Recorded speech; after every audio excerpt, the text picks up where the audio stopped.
تو تجارت کے اسلامی احکامات میں کچھ شرائط، اصول اور ضوابط ہیں جن کی بنیاد پر ہمیں ایک بات سمجھ آتی ہے کہ تاجر کو سچا کاروبار کرنا چاہیے، اور سچے کاروبار کے اندر اس کو اپنی اصول میں سب سے پہلے 6 اصول میں بتا رہا ہوں تجارت کے، آپ کی خدمت میں، جو روزی کے اندر برکت فرمائیں گے۔ یہ اسلامی 6 اصول ہیں، آپ ان کو سنیے، اور تاجر ہیں تو آپ ان کو اپنی زندگی میں لاگو فرمائیے، پھر آپ دیکھیں آپ کی تجارت نفع بند کیسے نہیں ہوتی۔ فرمایا سب سے پہلا اصول یہ ہے کہ تجارت میں اچھی نیت شامل کر لے، نیت بندہ اچھی کرے۔ کیا مطلب؟ یعنی اللہ میں اسی لیے تجارت کر رہا ہوں تاکہ مجھے بھیک نہ مانگنا پڑے، تاکہ کسی کے سامنے دستے سوال دراز نہ کرنا پڑے۔ میری محنت، میری تگ و دو، میرا اٹھنا، میرا بیٹھنا، اور میری یہ محنت صرف اس لیے ہے تاکہ لوگوں کے مال پر میرا طمع، میری لالچ، میرے اندر حسد، یہ چیزیں نہ آئیں۔ میری نیت ٹھیک ہونی چاہیے، بالکل ٹھیک نیت سے تجارت کر رہا ہوں تاکہ برائی سے محفوظ رہوں، اور اپنی ذمہ داریاں جو میرے اوپر ہیں، میرے گھر والے ہیں، میرے بچے ہیں، میری آل اولاد ہے، ان کی ضروریات میں پوری کرتا رہوں۔ یہ نیت بنیادی طور پہ ہے کہ بندہ اپنی نیت کو درست کر لے۔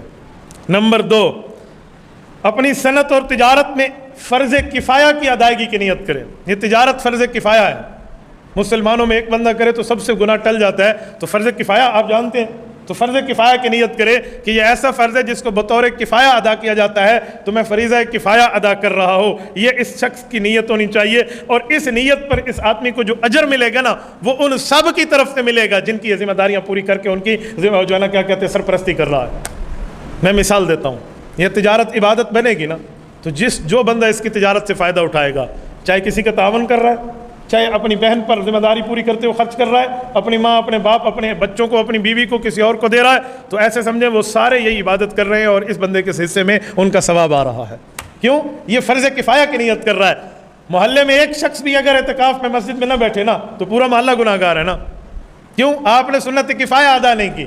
کوئی ایک محلے سے بندہ بھی اپنے محلے والوں کے قریبیوں کے جنازے میں نہ جائے تو فرض کفایہ کی ادائیگی نہیں ہوئی، سب گناہ گار ہے نا۔ اور اگر کوئی ایک ہی چلا جائے تو اسے سب کی طرف سے ثواب ملتا ہے۔ تو یہ تاجر فرض کفایہ کی ادائیگی کی نیت کرے کہ میں ٹھیک کام کی نیت کر رہا ہوں، اس کی وجہ بنیادی یہی ہے تاکہ میں فرض کفایہ ادا کروں اور باقیوں کو بھی گناہوں سے بچاؤں، اور ان کا اجر بھی میں اپنے لیے لے لوں۔ تیسرے نمبر پہ اصول فرمایا بازار آخرت سے بھی اس بازار میں غافل نہ ہو۔ دنیا کے بازار میں بیٹھ کے آخرت کے بازار سے غافل نہ ہو۔ دنیا کے بازار میں محنت کریں گے اجرت ملے گی، آخرت کے لیے محنت کریں گے آپ کو ثواب ملے گا، یعنی نماز قضا نہ ہو، تجارت کی وجہ سے یہ روزہ نہ چھوڑے، تجارت کی وجہ سے کوئی ایسا غلط کام نہ کرے جو غلط کام اس بندے کو کہاں سے کہاں تک لے جائے۔ میں مثال دے رہا ہوں، رسول اللہ صلی اللہ علیہ وسلم کی حدیث پاک کا مفہوم ہے، توجہ رکھنا۔ فرمایا کہ اللہ کو پسندیدہ جگہیں جو ہیں وہ مسجدیں ہیں، اور رب کے ہاں مبغوض جگہیں جن سے نفرت ہے وہ بازار ہیں۔ احب البلاد الی اللہ مساجدها وابغض البلاد الی اللہ اسواقها۔ تو جہاں بری جگہیں ہیں وہ کیوں ہیں کہ وہاں گناہوں کا سامان بڑی کثرت سے مل جاتا ہے، وہ بد نظری ہو یا وہ کچھ اور بھی ہو آسانی سے مل جاتا ہے۔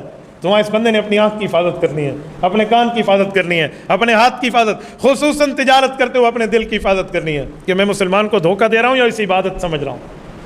میرا اصول، میرا مطمع نظر میرے سامنے ہے کیا، میرا نظریہ کیا ہے، میں کس نظریے کو لے کر دیوان میں بیٹھا ہوں۔ تو یہ بندہ بازار آخرت سے غافل نہ ہو۔ آخرت کے بازار کا مطلب یعنی اس بندے کو نمازوں کی پابندی کرنی چاہیے۔ گاہک بلائے تو بندہ نہ جا سکے شکل کا تیار تو اٹینڈ کر لے، اللہ بلا رہا ہے، اللہ کا منادی بلا رہا ہے، حی علی الصلاح کہہ کر بلا رہا ہے، جو نماز عرش پہ رسول اللہ کو تحفہ ملا، حی علی الفلاح کہہ کر بلا رہا ہے کامیابی کی طرف آئے۔ تو یہ اتنا اس تجارت میں منہمک، مشغول، مصروف نہ ہو جائے کہ یہ بندہ اللہ کے منادی کی آواز پہ بھی لبیک نہ کہہ سکے۔ تو بازار دنیا میں بیٹھ کے بازار آخرت سے غافل نہ ہو۔ چوتھی چیز، وہاں پر بیٹھ کر یہ تلاوتیں تو نہیں کر سکتا، یہ معاملے میں مصروف ہے، فارغ وقت ملے تو اور بات ہے، لیکن یہ تجارت میں مصروف ہے، لینے دینے میں، خرید و فروخت میں۔ ہاں ایک کام کرے تو اس شخص کی تجارت عبادتوں میں اعلیٰ درجے پر عبادت بنے گی۔ وہ کیا ہے؟ اپنی زبان کو اللہ کے ذکر سے رطب اللسان رکھے۔ زبان سے نہیں کہہ سکتا تو اپنے دل کو اللہ کی طرف متوجہ رکھے۔ زبان سے کہنا بندے کو آسانی سے، یہ کاؤنٹر ملتا ہے، یہ ہاتھ پہ رکھ لیں۔ ایک بندہ مجھے کہنے لگا ریاکاری ہے، میں نے کہا تمہیں کس نے کہا ہے تسبیح ہاتھ میں رکھنا ریاکاری ہے؟ تمہیں پتہ ہے ریاکاری کا تعلق ظاہر سے نہیں ہوتا، دل سے ہوتا ہے۔ ریاکاری کا تعلق دل سے۔ تم نے دوسرے کا دل پھاڑ کے دیکھا ہے کہ وہ اللہ کے لیے نہیں کر رہا، لوگوں کے لیے کر رہا ہے؟ اتنا جلدی بھی فتوے کی مشین نہ چلا لیا کرے نا۔ ایک بندہ اللہ کے لیے پڑھ رہا ہے، اپنی یاد رکھنے کے لیے کاؤنٹر رکھا ہے، ہم اس کو ریاکار نہیں کہیں گے۔ ایک صحابی تھے، اونچی اونچی آواز میں رسول اللہ کے دروازے پر پڑے ہوتے اور ذکر فرماتے تھے، حضرت عمر رضی اللہ تعالیٰ عنہ نے دیکھ کر فرمایا کہ یہ بندہ تو ریاکار ہے، آہستہ کرے، نہیں اتنا اونچا کیوں کر رہا ہے؟ حضور پاک علیہ الصلوۃ والسلام نے فرمایا لا عمر بل اواہ، اسے ریاکار نہ کہو، کہو اس کا دل کڑ رہا ہے اور یہ اللہ اللہ کر رہا ہے، اس کے دل سے آواز نکل رہی ہے۔ تو ریاکاری یوں نہیں ہوتی۔ حضرت عمر نے فرمایا یا رسول اللہ آپ نے مجھے تنبیہ فرمائی، مجھے مسئلہ سمجھ آ گیا۔ تو ایسے ریاکار کا فتویٰ نہ دیں۔ ہاتھ میں تسبیح کے کئی فائدے ہیں، بھولا ہوا ذکر بھی یاد رہتا ہے۔ ہاتھ میں تسبیح ہو تو بد نظری کا گناہ نہیں ہوتا۔ لوگ کہیں گے تسبیح ہاتھ دیجیے مولوی دی آنکھ دیکھو، کئی چیزیں سامنے آ جاتی ہیں نا، تو ہاتھ میں تسبیح اور کاؤنٹر یاد رہتا ہے اور اسے بندہ پڑھتا رہتا ہے۔ آپ کبھی تسبیح کے بغیر ذکر کر کے کاؤنٹ کریں اور تسبیح ہاتھ میں رکھ کے کریں، آپ کو کتنا واضح فرق نظر آئے گا، خود سمجھ آ جائے گا۔ تو بندہ اپنی زبان کو اللہ کے ذکر سے رطب اللسان رکھے، یہ چوتھی چیز ہے۔ پانچویں چیز، سب سے بڑی بات یہ ہے کہ حرص اپنے دل میں نہ ہو۔ اس کی دکان ہے، سیم دکان اسی طرح کسی اور دکاندار کی ہے، اس کے پاس تو گاہک آ رہے ہیں اور میرے پاس نہیں آ رہے، یہ حرص ہے۔ یوں کہنا چاہیے اللہ جیسے اس کے پاس بھیجے ہیں ایسے میرے پاس بھی بھیج دے۔ بھائی کے لیے بھی دعا ہو، اپنے لیے بھی دعا ہو۔ یہ پانچواں اسلامی اصول ہے تجارت کا، حرص نہیں ہونا چاہیے۔ حرص بہت بڑی بدبختی کی علامت ہے۔ حرص کیا ہوتا ہے یار؟ وہ حرص، ایک تاجر کے بارے میں آتا ہے، وہ عصر سے پہلے دکان بند کر کے جا رہے تھے، کسی نے کہا ابھی تو ٹائم رہتا ہے، انہوں نے کہا جتنا میری آج کی ضروریات ہے نا وہ پوری ہو گئی ہیں، آپ مجھے بیٹھنے کی ضرورت نہیں ہے۔ اس نے کہا کل بھی تو وہی اللہ ہے جو آج ہے۔ حرص نہیں ہونا چاہیے۔ حرص ہوگا تو یہ تجارت اسلامی اصولوں کی بنیاد پہ ختم ہوتی جائے گی، چاہے اس کی نمبرنگ بڑھ رہے ہوں لیکن برکات ختم ہو جائیں گی۔ تو حرص بالکل بندہ نہ رکھے، اور ایسا نہ ہو کہ سب سے پہلے بازار میں جائے اور سب سے بعد بازار میں آئے۔ ایک ہے مصروفیت کی وجہ سے پہلے گیا، بعد میں اور بات ہے، ایک ہے حرص کی وجہ سے گیا۔ حرص کی وجہ سے نہیں، اللہ پہ توکل کر کے بندہ جائے تو بات ٹھیک ہو جاتی ہے۔ چھٹا اصول اور آخری اصول اسلامی تجارت کا، فرمایا چھٹا اصول یہ ہے کہ صرف یہ نہ ہو کہ اللہ میں حرام سے بچنے کے لیے کاروبار کر رہا ہوں، بلکہ یہ بھی ہو کہ جس میں حرام کا تھوڑا بہت شبہ آ جائے، شک آ جائے، اس شکوک و شبہات کی حرام کی چیزوں کو بھی بندہ چھوڑ دے۔ صرف یہ نہیں ہے یہ فینلی حرام ہے، یہ واضح حرام ہے تو میں حرام کو چھوڑ رہا ہوں، کہا جی نہیں، بندہ شکوک و شبہات کے موقع پہ بھی اس چیز کو چھوڑ دے۔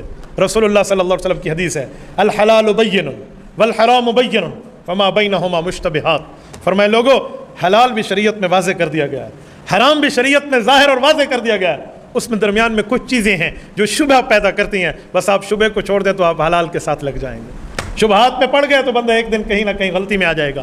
شبہات کی مثال دوں، ایک آدمی کا چلنا ہر وقت کنارے پہ ہو، ایک آدمی کا چلنا صحیح راستے پہ ہو، گرنے کا خطرہ اس کا کم ہے اس کا زیادہ ہے جو کناروں پر چل رہا ہے، جو جان جوکھی کاموں میں خود کو ڈالے ہوئے ہے، تو لہٰذا ایسی کاموں میں خود کو نہ ڈالیں جو حرام کا شبہ پیدا کرے۔ یہ 6 اسلامی اصول ہیں، ان بنیادوں پہ اگر بندہ تجارت کر لے، خدا کی قسم اس آدمی کی یہ زندگی، یہ تجارت عبادت بن جائے۔ میں ایک بار پھر بطور خلاصہ اسلامی اصول گنوائے دیتا ہوں۔ نمبر 1، تجارت میں نیت اچھی کرے۔ نمبر 2، فرض کفایہ کی ادائیگی کی نیت کرے۔ نمبر 3، بازار دنیا میں بیٹھ کے بازار آخرت سے غافل نہ ہو۔ نمبر 4، ہمیشہ اپنی زبان کو اللہ کے ذکر سے رطب اللسان رکھے۔ نمبر 5، حرص نہ رکھے۔ نمبر 6، ان اصولوں سے بھی بچ جائے جو اس کو حرام کے شبے میں لے کر۔ تو یہ اسلامی اصول